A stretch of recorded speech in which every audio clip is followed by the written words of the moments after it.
사랑과 은혜가 풍성하신 하나님 아버지, 오늘도 새 힘을 주시고 새 날을 허락하여 주심에 감사를 드립니다. 거룩한 주일, 주님께 우리의 온 마음을 드리오니 주여 받아 주옵소서. 오늘 말씀을 통해 우리가 인격적인 하나님을 만나게 하여 주시고 그리스도의 일꾼으로 거듭나서 주님께서 맡겨주신 사명을 감당하게 하여 주옵소서. 모든 영광을 주님께 올려드리며 예수 그리스도의 이름으로 기도드립니다. 아멘. 찬송가 212장 찬송하겠습니다.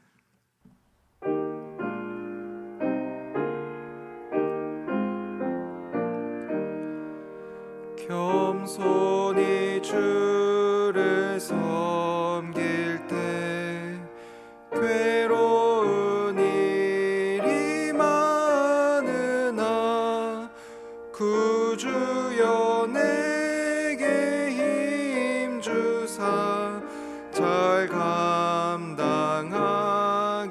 하소서. 인자한 말을 가지고 사람을 감화시키며 갈 길을 잃은 무리를 잘 인도하게 하소서. 구주의 귀한 인내를 깨달아 알게 하시고 굳건한 믿음 주셔서 늘 승리하게 하소서. 장래의 영광 비추사 소망이 되게 하시며 구주와 함께 살면서 참 평강 얻게 하소서. 아멘. 오늘 우리에게 주신 하나님의 말씀은 고린도전서 4장 1절에서 8절 말씀입니다. 생명의 삶은 98페이지입니다. 이제 하나님의 말씀을 봉독합니다. 사람이 마땅히 우리를 그리스도의 일꾼이요 하나님의 비밀을 맡은 자로 여길지어다. 그리고 맡은 자들에게 구할 것은 충성이니라. 너희에게나 다른 사람에게나 판단받는 것이 내게는 매우 작은 일이라. 나도 나를 판단하지 아니하노니 내가 자책할 아무것도 깨닫지 못하나 이로 말미암아 의롭다함을 얻지 못하노라. 다만 나를 심판하실 이는 주시니라. 그러므로 때가 이르기 전 곧 주께서 오시기까지 아무것도 판단하지 말라. 그가 어둠에 감추인 것들을 드러내고 마음의 뜻을 나타내시리니 그때 각 사람에게 하나님으로부터 칭찬이 있으리라. 형제들아, 내가 너희를 위하여 이 일에 나와 아볼로를 들어서 본을 보였으니 이는 너희로 하여금 기록된 말씀 밖으로 넘어가지 말라 한 것을 우리에게서 배워 서로 대적하여 교만한 마음을 가지지 말게 하려 함이라. 누가 너를 남달리 구별하였느냐? 내게 있는 것 중에 받지 아니한 것이 무엇이냐? 내가 받았은즉 어찌하여 받지 아니한 것 같이 자랑하느냐? 너희가 이미 배부르며 이미 풍성하며 우리 없이도 왕이 되었도다. 우리가 너희와 함께 왕노릇하기 위하여 참으로 너희가 왕이 되기를 원하노라. 이 말씀은 살아계신 하나님의 말씀입니다. 아멘. 저는 설교를 하면서 가장 많이 쓰는 단어, 또 좋아하는 단어가 있다면 그것은 우리라는 단어입니다. 이유가 있습니다. 우리는 함께 신앙의 여정을 걸어가는 사람들이기 때문에 그렇습니다. 말씀을 전하는 자나 말씀을 듣는 자나 다 함께 믿음의 생활을 하는 사람들이죠. 다 하나님의 말씀 앞에 서 있는 사람들입니다. 사역을 하면서 제가 느끼는 것은 사역은 절대 혼자 할 수 없다라는 것입니다. 내가 능력을 많이 가졌다고 해서 좋은 결과를 얻는 것은 아닙니다. 좋은 결과를 얻었다고 한들 거기에 열매가 맺혀지는 것은 아닙니다. 함께 만들어갈 때 하나님의 은혜가 있고 하나님의 임재가 그 안에 임하게 되고 성령이 함께하고 함께 주체적인 사역을 하면서 기쁨 가운데 나아갈 수 있는 것입니다. 이 비밀을 알고 있는 바울은 1절에 우리라는 단어를 사용합니다. 1절의 말씀을 읽어보겠습니다. 사람이 마땅히 우리를 그리스도의 일꾼이요 하나님의 비밀을 맡은 자로 여길지어다. 아멘. 우리라는 단어에 동그라미를 치시고요, 그리스도의 일꾼 여기에 밑줄을 그시기 바랍니다. 자, 여기서 우리는 고린도 교회의 동역자들을 의미합니다. 여기 이제 아볼로도 포함이 되겠죠. 바울은 동역자들을 사랑하는 마음을 가졌습니다. 단지 일을 시키기 위해서, 어떤 사람을 이용하기 위해서 함께 동역했던 것이 아니라 하나님 나라를 함께 섬겨가면서 그런 사람이라고, 그런 사람을 사랑할 줄 아는 사람이었던 것입니다. 만약에 바울에게 있어서 동역자 의식이 없었다면 1절의 말씀은 이렇게 적혀 있었을 것입니다. 나는 그리스도의 일꾼입니다. 당신은, 여러분은 무엇입니다. 자, 바울은 우리라는 단어를 사용해서 우리가 함께 하나님의 나라를 일궈가고 있음을 말씀하고 있는 것입니다. 저는 이 말씀에 비추어서 우리가 함께 나아가기를 원합니다. 그것이 하나님께서 기뻐하시는 일이라고 믿습니다. 우리가 공동체를 함께 섬기며 나아갈 때 하나님께서 기뻐하실 것입니다. 그래서 우리와 함께하는 동역자들을 사랑하기를 원합니다. 이 은혜가 여러분과 함께 하시기를 원합니다. 자, 물론 여기서 바울이 가리키고 있는 우리라는 단어는 사역자들을 의미합니다. 그러나 하나님께서 우리를 부르셨다면 말씀을 듣는 우리 또한 이 우리 안에 해당된다고 볼 수가 있습니다. 자, 여기서 우리는 누구입니까? 우리는 그리스도의 일꾼입니다. 일꾼은 한마디로 청지기입니다. 고대 사회에서 청지기는 주인이 맡긴 일, 그 자원들을 책임감 있게 관리하며 신행하는 일을 감당했습니다. 이들에게 요구되는 것은요, 2절에 나와 있는 것처럼 충성됨입니다. 자, 이 청지기에게 있어서 중요한 것은요, 그 충성인데요, 그 충성이 누구에게로 향해 있는가입니다. 누구에게로 향해 있나요? 그것은 바로 주인입니다. 사람들이 나에게 뭐라고 하든지 바울은 상관하지 않겠다라는 것이에요. 나에게 어떤 칭찬을 하든지, 내가 어떠한 일을 할 때 비난을 하든지 나는 거기에 신경 쓰지 않겠다.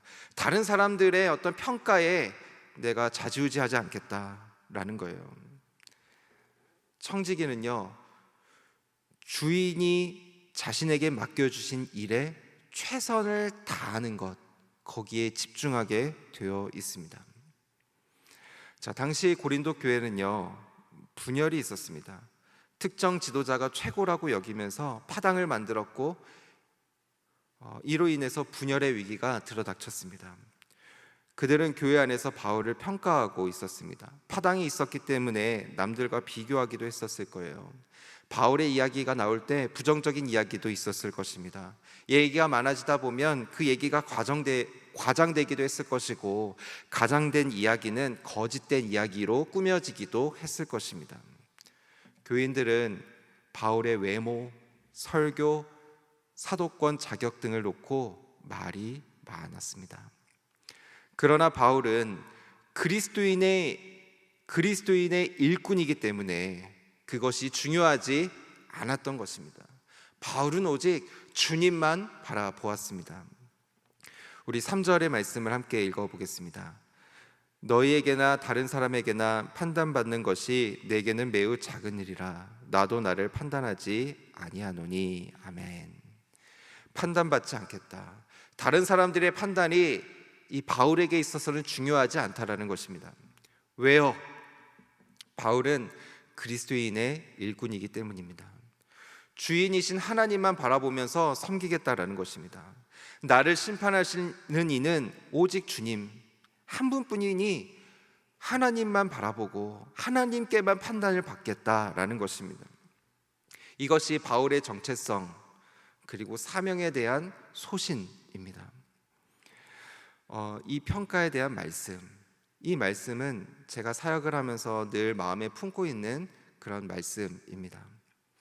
평가에 연연하지 않겠다입니다. 누군가가 저에게 칭찬을 해줬어요. 그런데 그 칭찬으로 제가 어떤 일을 더 열심히 하게 된다면 저는 하나님을 바라보면서 섬기는 것이 아니라 그 사람의 칭찬에, 그 칭찬을 바라보면서 일을 하는 사람이 되는 것입니다. 그래서 하나님만 바라보며 최선을 다해서 섬기게 하소서. 그리고 저의 발걸음이 기도의 발걸음, 하나님이 제 발걸음을 인도하게 하소서. 하나님을 위해서 사역하게 하소서. 이 마음으로 사역을 하고 이 기도를 하곤 합니다. 만약에 바울이 사람들의 말에 흔들렸다면 자신에게 주었던 사명을 다할 수 없었을 것입니다. 선교 3차 전도 여행은커녕 1차 전도 여행도 잘 마치지 못했을 거예요. 그러나 바울은 하나님만 바라보았기 때문에 사람들의 판단에, 어떤 비난에 연연하지 않고 자신에게 주어진 그 사명을 끝까지 감당할 수 있었던 것입니다. 우리가 삶을 살다 보면 때로는 오해가 생기기도 합니다. 누군가가 나에게 안 좋은 이야기를 할 때도 있어요. 그런데 그때 우리가 하나님만을 바라보며 섬기고 있다면 우리가 그 사람들의 평가에 연연하지 않기를 바랍니다. 아마 천국에 갔을 때 하나님께서 우리를 이렇게 사랑으로 끌어안아 주시지 않을까 생각이 듭니다. 오직 주님만 바라보며 나아갈 수 있는 저와 여러분들이 될 수 있기를 주님의 이름으로 축원합니다. 자, 마지막으로 5절의 말씀 읽어보겠습니다. 그러므로 때가 이르기 전 곧 주께서 오시기까지 아무것도 판단하지 말라. 그가 어둠에 감추인 것들을 드러내고 마음의 뜻을 나타내시리니 그때 각 사람에게 하나님으로부터 칭찬이 있으리라. 아멘. 자, 때가 이르기 전 곧 주께서 오시기까지 아무것도 판단하지 말라. 자, 분열 그리고 판단에는요 하나의 특징이 하나가 있습니다. 그것은 성급함입니다. 누군가를 정죄하는 것, 판단하는 것, 비난하는 것, 그것은요 다 마음이 급해요. 내막을 잘 모른 채로 성급하게 정죄하고 판단을 내리곤 합니다. 자, 5절의 말씀은 판단은 오직 주님께서 하실 터이니 사람이 자의적으로 판단하지 말라라고 말씀하는 것입니다. 우리는 사람의 내면의 깊은 곳까지 헤아리고 판단할 수 있는 능력이 없습니다. 그러니까 객관적으로 판단할 수 있는 능력이 우리에게는 없어요. 그래서 우리가 누군가를 판단하고자 한다는 것, 그것 자체가 교만이라고 할 수 있는 것입니다. 우리가 가지고 있는 것, 그거 다 하나님께서 우리에게 주신 것입니다. 하나님의 은혜입니다. 내가 무언가를 안다고, 내가 무언가를 더 많이 소유하고 있다고 누군가를 판단하는 것은 교만함이라는 것이죠. 그래서 우리가 판단하는 것조차도 하나님께 맡겨드리며 나아가기를 원합니다. 주님께서 다 해주실 거야, 주님께서 다 판단해 주실 거야, 이렇게 생각하면서 우리가 주님께 다 맡겨드리며 나아가기를 원합니다. 말씀을 정리하겠습니다. 여러분, 주님께서 다 알고 계십니다. 주님께서 다 선하게 인도하고 계십니다. 이를 믿고 칭찬과 평가와 모든 것을 다 주님께 맡겨드리기를 원합니다.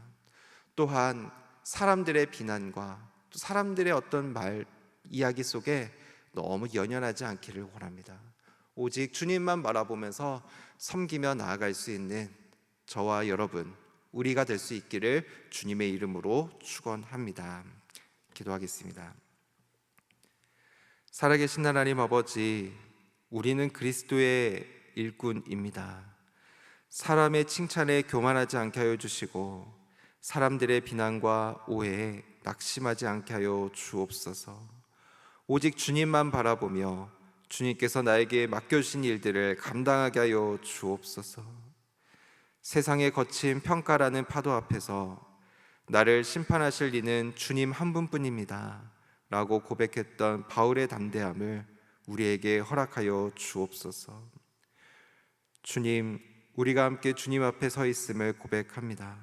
나 혼자 신앙생활하며 걸어가는 것이 아니라 동역자들의 손을 잡고 함께 걸어가고 있음을 잊지 않게 하여 주옵소서. 내 옆에 지체들을 이용의 대상으로 바라보지 않게 하여 주시고 존중하고 사랑하고 함께 기도하며 나아갈 수 있도록 도와주시옵소서. 오늘 주의 예배 가운데 함께 하여 주시고 예배 가운데 나오는 모든 발걸음을 축복하여 주옵소서. 건강과 여러 가지 문제로 인해서 온라인으로 드리는 성도들의 처속 가운데도 찾아가 주시고 하나님의 은혜가 넘치게 하여 주옵소서. 담임 목사님께서 여육간에 강건하게 하여 주시고 말씀을 통해 우리 모두가 함께 은혜 받게 하여 주시옵소서. 하나님 사랑하는 마음으로 드리는 예물 위에 함께 하여 주시고 우리의 기도를 들어 응답하여 주시옵소서. 감사드리며 이 모든 말씀 예수님의 이름으로 기도드립니다. 아멘. 하늘에 계신 우리 아버지, 아버지의 이름을 거룩하게 하시며 아버지의 나라가 오게 하시며 아버지의 뜻이 하늘에서와 같이 땅에서도 이루어지게 하소서.